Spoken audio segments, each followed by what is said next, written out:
Melbourne వేదికగా జరిగిన boxing day టెస్ట్లో పాకిస్తాన్ 79 పరుగులతో ఆసీస్ చేతిలో చిత్తుగా ఓడింది. దీంతో ఇంకో మ్యాచ్ మిగిలి ఉండగానే సిరీస్ను చేజిక్కించుకుంది కంగారు టీం. ఈ మ్యాచ్లో తొలుత పాకిస్తాన్ జట్టుదే పైచేయి, కానీ తమ చెత్త ఫీల్డింగ్తో మరోసారి వార్తల్లో నిలుస్తూ విమర్శల పాలవుతూ ఓటమి చవిచూసింది పాకిస్తాన్. ఇదిలా ఉండగా ఈ మ్యాచ్లో ఓ విచిత్రమైన సన్నివేశం చోటు చేసుకుంది. ఆస్ట్రేలియా రెండో ఇన్నింగ్స్లో బ్యాటింగ్ చేసిన క్రమంలో విచిత్రమైన సంఘటన చోటు చేసుకుంది. కేవలం ఒక్క బాల్కు 5 రన్స్ ఇచ్చారు పాకిస్తాన్ ఫీల్డర్లు.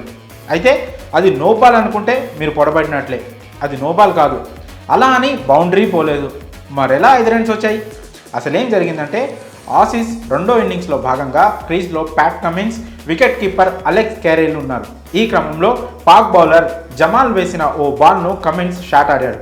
ఆ బాల్ కాస్త ఇద్దరు ఫీల్డర్ల మధ్యలో నుంచి వెళ్తున్న బాల్ను ఆపి బౌలర్ వైపు త్రో చేశాడు పాకిస్తాన్ ఫీల్డర్. అయితే ఆ బాల్ను పట్టుకోవడంలో షాహీన్ అఫ్రిది విఫలం కావడంతో బాల్ బౌండరీ వైపు దూసుకెళ్లింది. అప్పటికే బ్యాటర్లు ఇద్దరు 2 పరుగులు పూర్తి చేశారు. మిస్ఫీల్డ్ కావడంతో మరో 3 పరుగులు పూర్తి చేశారు. మొత్తంగా ఒక్క బాల్కు ఏకంగా 5 రన్స్ వచ్చాయి. ప్రస్తుతం ఈ వీడియో సోషల్ మీడియాలో వైరల్గా మారింది. నెటిజన్లు పాక్ ప్లేయర్లను ఓ ఆట ఆడేసుకుంటున్నారు. పాకిస్తాన్ ఫీల్డర్లు అంతే అంటూ ట్రోల్ చేస్తున్నారు. తొలి టెస్ట్ నుంచి తాజా మ్యాచ్ వరకు క్యాచ్లు జారవిడిస్తూనే వస్తున్నారు పాకిస్తాన్ ఆటగాళ్లు. అత్యంత చెత్త ఫీల్డింగ్తో తీవ్ర విమర్శలు ఎదుర్కొంటున్నారు. మరోసారి వార్తల్లో నిలిచారు తమ చెత్త ఫీల్డింగ్తో.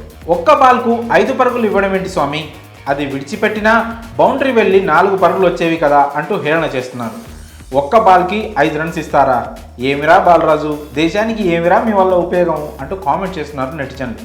ఇక మ్యాచ్ విషయానికి వస్తే, ఆస్ట్రేలియా తొలి ఇన్నింగ్స్లో 318, రెండో ఇన్నింగ్స్లో 262 పరుగులు చేసింది. పాకిస్తాన్ తొలి ఇన్నింగ్స్లో 264 పరుగులు, రెండో ఇన్నింగ్స్లో 237 పరుగులు చేసింది. 79 పరుగుల తేడాతో ఓడిపోయింది. మరి ఒక్క బాల్కు 5 రన్స్ ఇచ్చిన పాకిస్తాన్ ఫీల్డింగ్పై మీ అభిప్రాయాన్ని కామెంట్స్ రూపంలో తెలియజేయండి.